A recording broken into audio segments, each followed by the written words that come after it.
हिंदू धर्म को आमतौर पर बहुदेववादी धर्म माना जाता है।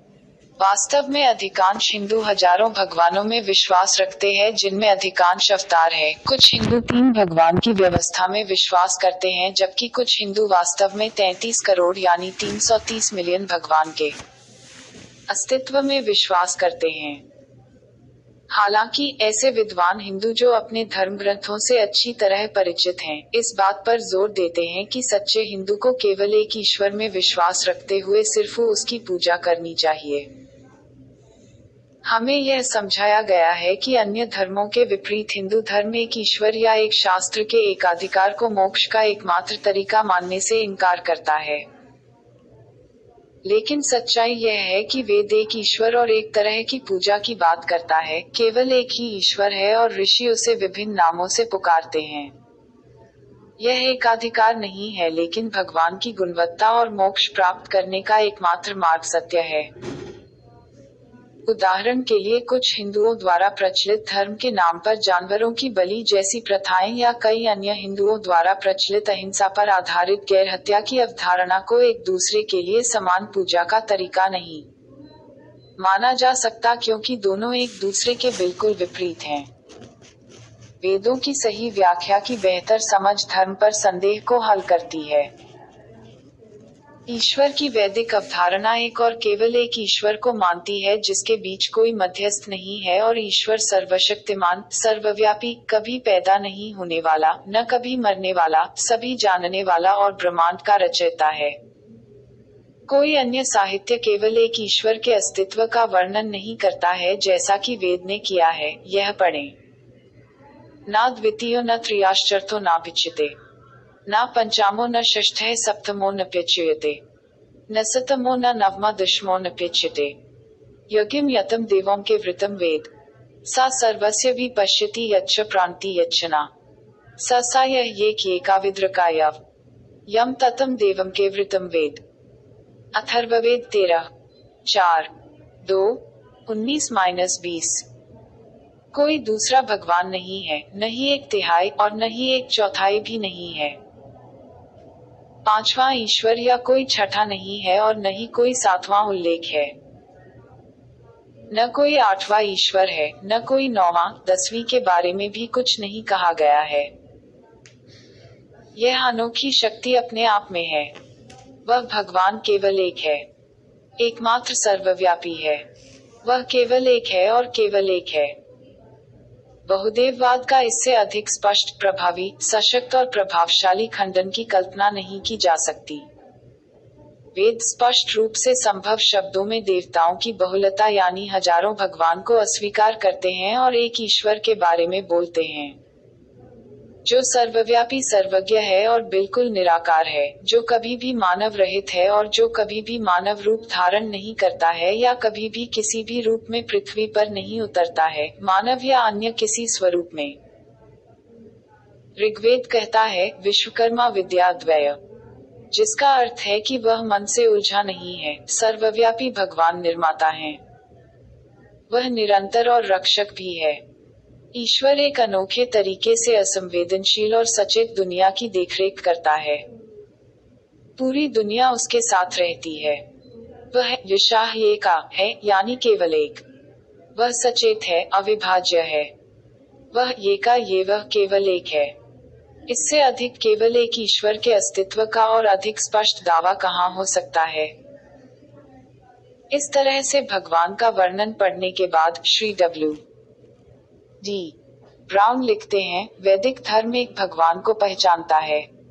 वेद केवल भगवान की पूजा करने के लिए कहते हैं और किसी की नहीं। इसके तहत ऋग्वेद में स्पष्ट रूप से कहा गया है, मां चिदानंद विहमस्ता सखियो मारिशन था, इंद्रमिता श्रोत्रम वृषणम सह सुथे, मुहूर्खाय च संचता। अथर्ववेद 20.851।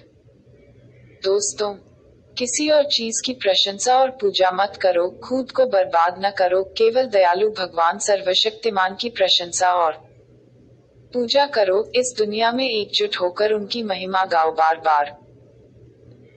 येका यव नमस्यो विक्विक्तः। अथर्ववेद 2:2-1। सभी पुरुषों और महिलाओं के बीच केवल एक ही है जो आराधना के योग्य है और पूजा के योग्य भी। न त्वाम किसी भी दिव्यो न पार्थिवो न जातो न ज्ञेय थे। यजुर्वेद 27:36।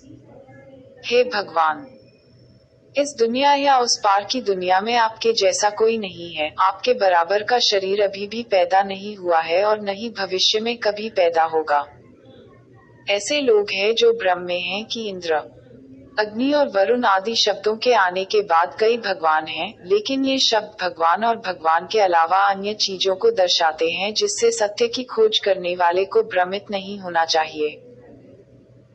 इस उद्देश्य को ध्यान में रखते हुए वेद स्पष्ट रूप से घोषित करते हैं, इंद्रम मित्रम वरुणामग्निमाहुर्थो दिव्यम स सुपर्णो व्रतमान यखम सद्विप्रा बहुधा वदन्त्यग्निम यम मत्रिस्वन्माहो। ऋग्वेद 1:64-46। वास्तविक ईश्वर एक है जिसका प्रबुद्ध लोग कई तरह से वर्णन करते हैं। ईश्वर दिव्य है, परम रक्षक और शालीन भाव वाला, सार्वभौमिक आत्मा है। वे उसे इंद्र, सर्वशक्तिमान, सार्वभौमिक मित्रा कहते हैं। वरुण कहते हैं जो सबसे स्वीकार्य और पापों का तिरस्कार करते हैं। ईश्वर का वर्णन अग्नि के शब्द से भी है जो ब्रह्मांड का सर्वोच्च मार्गदर्शक है। यम को ब्रह्मांड का नियंत्रक और मातृ शिवम को सभी जीव को जीवन देने वाले के रूप में है। तो दूसरे शब्दों में इंद्र, अग्नि, यम, सुपर्णा, गरुथमन और अन्य एक और एक ही ईश्वर के लिए अलग अलग उपकथाएं हैं, हालांकि विशेष रूप से नहीं, क्योंकि एक ही शब्द अन्य संस्थाओं को भी अलग अलग प्रसंग में दर्शाता है। जब हम विचार करते हैं तो सभी संदेह दूर हो जाते हैं इन स्पष्ट कथनों से कि वेद केवल एकेश्वरवाद को मानते हैं, बहुदेववाद को नहीं। यो न पितः जानित विधाता धम्मनि वेद भुवनानि विश्वा यो देवानाम नमद यके येवा तम संप्रश्नाम भुवनम यंतिन्य। ऋग्वेद 10:8-2-3। सभी दुनियाओं में परम शरण मिल जाती है। उस जिज्ञासा को भड़काने वाले, विचार करने वाले भगवान जो हमारे पिता और निर्माता हैं, जो पवित्र निषेधाज्ञा के निर्माता हैं और सभी निवासों और दुनिया को जानते हैं, और अंत में केवल एक ही है जो विभिन्न देवताओं के नामों से माना जाता है। वेदों में सभी स्थानों पर केवल एक भगवान का वर्णन किया गया है। सलाह है कि अकेले उनकी प्रशंसा की जानी चाहिए और उनकी पूजा की जानी चाहिए। वह अकेले ही ब्रह्मांड का सम्राट है। यखो विश्वस्य भुवनस्य राजा। ऋग्वेद 6:16-4। संपूर्ण ब्रह्मांड का भगवान केवल और केवल एक है। वेदों में स्पष्ट रूप से एक ईश्वर का उल्लेख है।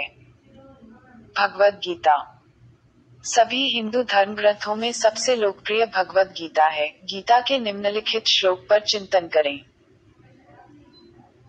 जिनकी बुद्धिमत्ता भौतिक इच्छाओं द्वारा चुरा ली गई है, वे लोग अपने स्वभाव से प्रेरित होकर उस नियम को धारण करके अन्य देवताओं को भजते हैं, अर्थात पूजते हैं।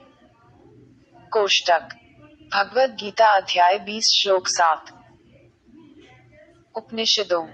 उपनिषदों के निम्नलिखित श्लोकों पर विचार करें। एकम उद्दीप्तिम, वह केवल एक है बिना दूसरे के। कोष्टक छंदोग्य उपनिषद 6:2-1। ना कास्या कसु जनिता ना कैदिपिश, उसके न तो माता पिता हैं और न ही भगवान। कोष्टक श्वेताश्वतर उपनिषद 6:9। ना तस्य प्रतिमा अस्ति, उसकी कोई समानता नहीं है। कोष्टक श्वेताश्वतर उपनिषद अध्याय 4:19। नैनम ऊर्ध्वम न तिर्यंचम न माधे न पारिजागृभत न तस्य प्रातमे अस्ति यस्य नाम महद्यः, उसकी कोई समानता नहीं है जिसका नाम महान महिमा है। कोष्टक एस राधाकृष्णन द्वारा प्रधान उपनिषद पृष्ठ 736 और 737। कोष्टक पूर्व की पवित्र पुस्तकें खंड 15 उपनिषद भाग 2 पृष्ठ 253।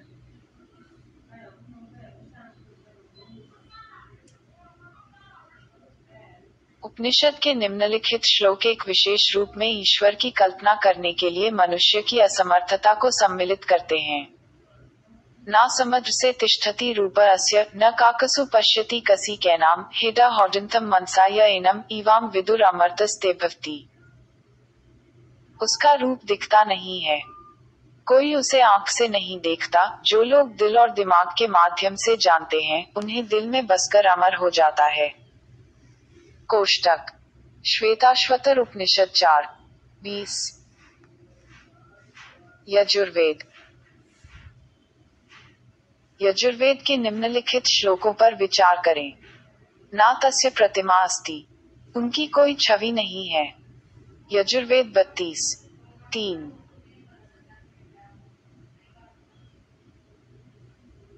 यह आगे कहता है, जैसा कि वह अजन्मा है, वह हमारी पूजा का हकदार है। जिसकी महिमा बहुत अच्छी है, वह सूर्य आदि सभी चमकदार वस्तुओं के सृजनहार है। जैसे वह मुझे कोई नुकसान नहीं पहुंचाए, यह मेरी प्रार्थना है। जैसा कि वह अजन्मा है, वह हमारी पूजा का हकदार है। देवी यदु द्वारा चंडम।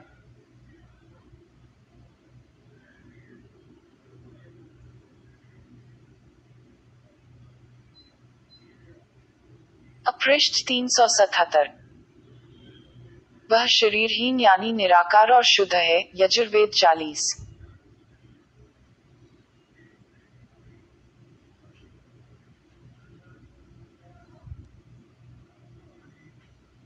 वह उज्ज्वल, शरीरहीन, पापहीन, शुद्ध, जो बुराई से छेदा नहीं गया, दूरदृष्टि वाले, बुद्धिमान, वह स्वयं के अस्तित्व को निर्धारित करने के उद्देश्य से स्वामित्व की मांगों के अनुसार अनंत वर्षों तक। यजुर्वेद 40। यजुर्वेद में भी इसका उल्लेख है। द्वारा यजुर्वेद संहिता। अंधताम प्राविंशांति तु अम्बुति मपस्त।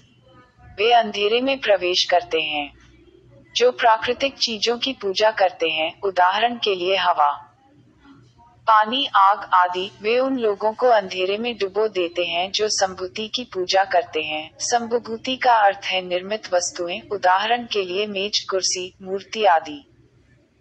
यजुर्वेद 40:9। इसमें प्रार्थना के मंचनम भी उल्लेख है। हमें अच्छे मार्ग पर ले जाएं और उस पाप को दूर करें जो हमें विचलित करता है और भटकाता है। 16। अथर्ववेद।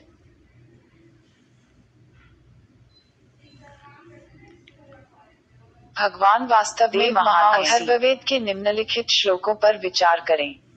अथर्ववेद 20:58-3।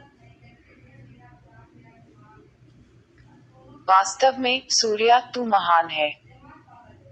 हाँ, वास्तव में महान कला तू, हे भगवान। वास्तव में आदित्य तू महान है, जैसा कि तू महान है। वास्तव में तेरा बड़प्पन प्रशंसा का पात्र है।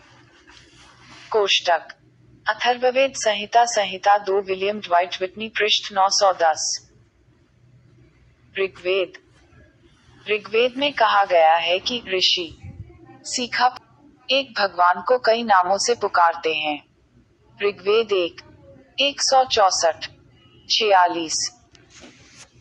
ऋग्वेद सर्वशक्तिमान ईश्वर को दिए गए विभिन्न विशेषताएं देता है। सुंदर विशेषताओं का उल्लेख ऋग्वेद पुस्तक 2 भजन 1 में किया गया है। सर्वशक्तिमान ईश्वर के लिए ऋग्वेद उप 2 श्लोक 3 में उल्लेख ब्रह्म है। ना तस्य प्रतिमा अस्ति, उनकी कोई छवि नहीं है। यजुर्वेद 32:3। लेकिन हिंदुओं के बीच विष्णु की लोकप्रिय छवि एक ऐसे भगवान की है।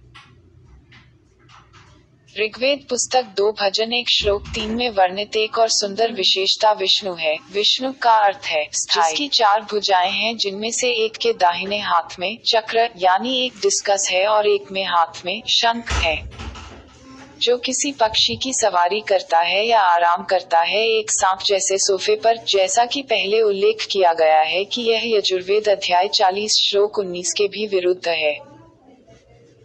ऋग्वेद के निम्नलिखित श्लोकों पर विचार करें।